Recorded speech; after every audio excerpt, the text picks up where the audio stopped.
Disclaimer. This video is for entertainment purposes only. Do not attempt this at home. Vitiated how-to will not be responsible because you decided to be a cheap ass and not hire a professional. On with the show.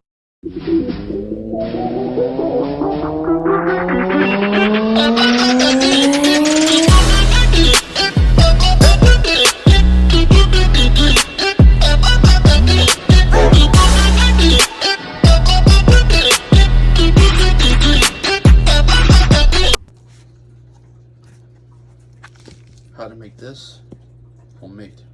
Let's take a look at it. Parmesan cheese. Blah, blah, blah, blah, blah. Cultured enzymes.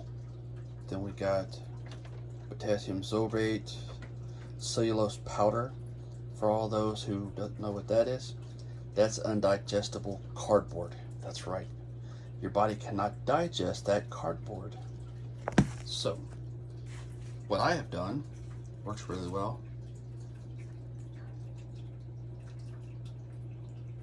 That particular type of cheese right there.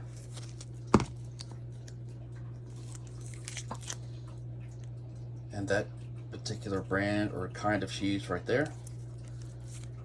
Look what's in there. Imagine that. No cardboard.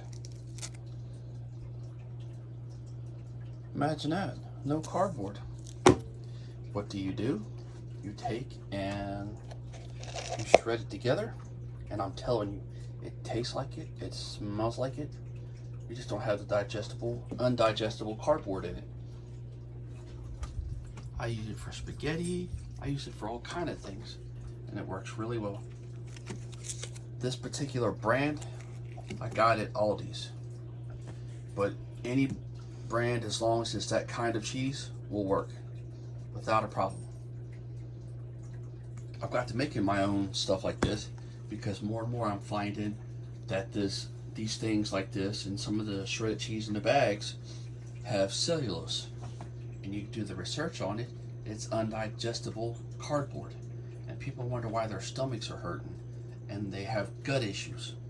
Everything that we've got now that's processed has that undigestible fiber in it, or cellulose. It's in the pills, it's in everything. So this helps.